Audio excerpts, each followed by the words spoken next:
How's it going, Harry Potter fans? Back in the kitchen today, and I'm looking to make another dish inspired from Harry Potter. I wanted to find an easy and fun recipe to dive into, so I settled on some appetizer deviled eggs that'll hopefully look like cauldrons in the end. Black cauldron deviled eggs, spooky season, it just kind of goes hand in hand. Anytime I get a chance to dive back into the world that I love, I'm gonna take it. And another great thing about this recipe is that it seems to be really simple, pretty quick, so let's just hammer it out. It shouldn't be a long video. Let's have some fun and let's enjoy a little bit of escapism. Let's get started. So for all of you non-seasoned home cooks out there, we will start with a quick lesson on how to fire up some perfect deviled eggs, or one step further, learn how to boil eggs in general. What we want to do is get a pot of water boiling and then introduce our eggs really carefully into the water to sit without cracking open. For today's recipe, I'm going to go with 6 eggs, which will give us 12 appetizers in the end. Like I said, let's be really careful so we don't end up looking like an idiot.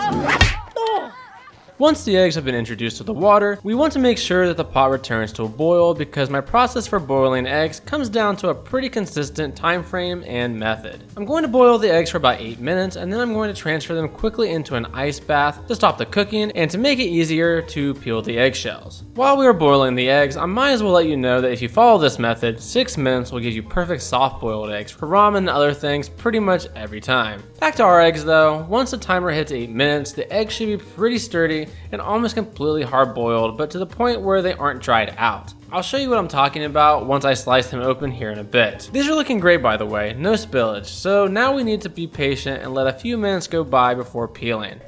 1, 2, 3. The eggs have been submerged in the icy waters for about 3 to 5 minutes, so it's now time to put my money where my mouth has been and show you that the eggs underneath the shells are in fact cooked properly. Let's get to peeling.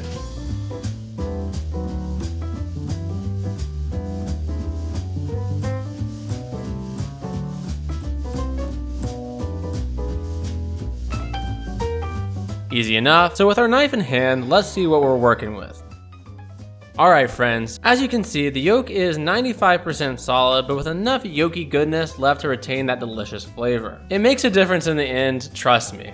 As I continue to slice open the rest, you'll see that the cooking method that we use leads to very consistent eggs across the board.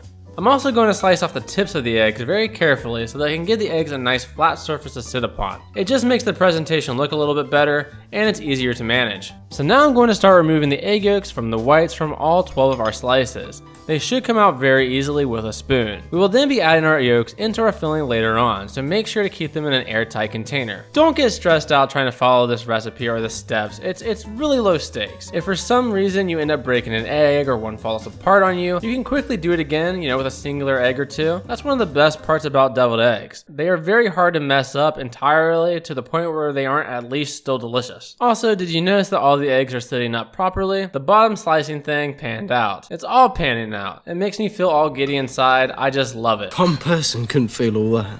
It'd explode.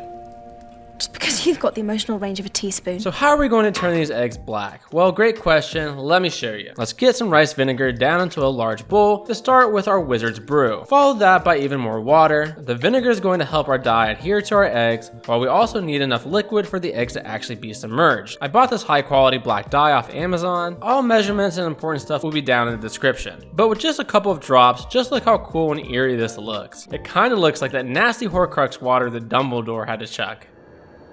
You have to keep drinking, like you said, remember? So it will stop, but only if you keep drinking. Oh, just one more. With our potion looking like it could kill death itself, let's get our egg whites in here to submerge. Unfortunately, I have found myself staring down the barrel of my worst enemy, my inability to use plastic wrap properly. Now let's get it out of here to soak. Now let's get started on making our green filling. This time we won't be using dye. No, in fact, all of our green coloring is coming from our British mushy peas inspiration. So that's why we're throwing in some steamed peas and creme fraiche into our food processor, followed by some garlic and onion powder. Now, arguably the most important step is our fresh horseradish. Personally, I think you should go heavy with it for more balance and kick, but with this filling, it's really up to you. The last ingredients are chives and pinches of salt. If you already make a good deviled egg filling, you could just use your own filling and then dye it green artificially like we did with the eggs if the the peas don't really suit you. With our ingredients locked and loaded, we are going to process it until our peas and chives are pretty smooth and combined. Our egg yolks are still chilling in the fridge. I haven't forgot about them, I promise. We should be left with a nice green looking filling that should clump up more once we add our egg yolks back in here in a second and for a second round with a food processor. It's looking like all this has ended up looking pretty aesthetic as well, with that yellow contrasting with the green. So let's fire up round 2. We don't want to over process, just about 30 seconds should do the trick. I am just kind of spitballing. I am not all knowing by any means. But I am the chosen one. Okay, sorry.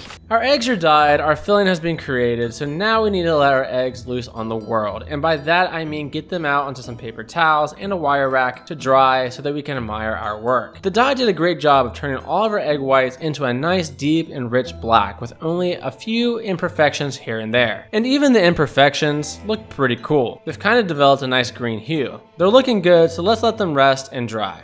Once the eggs are dried out, we can finally finish up these deviled eggs.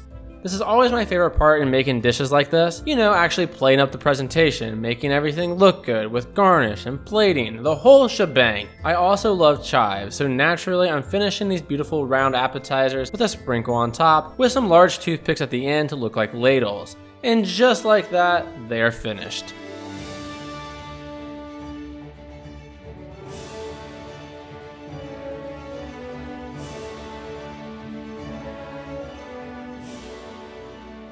So our Harry Potter inspired deviled egg cauldrons, Halloween edition, whatever you want to call it, they're done. So how do you think they look? I think they look great. The real question is, how do they taste? Which is probably the most important part of the entire process. The filling for this recipe is definitely unusual, which might throw some of you off. You really need to like peas, and if you've ever had mushy peas with fish and chips, the flavors will be somewhat similar. The horseradish does add a nice kick though, and I really enjoy it. I do anticipate that these might be a little bit hit or miss, but that's why you can always change it up and make it more of your own. There is actually so much variation that can go into a deviled egg, so you don't even have to follow this exact recipe. You can add your own little touch. Really, the only concept here that you really need to get to is black dyed eggs and then green filling. So thanks for watching. I'll see you guys next video. Peace. Thanks for feasting with me today, and please subscribe if you liked what you saw.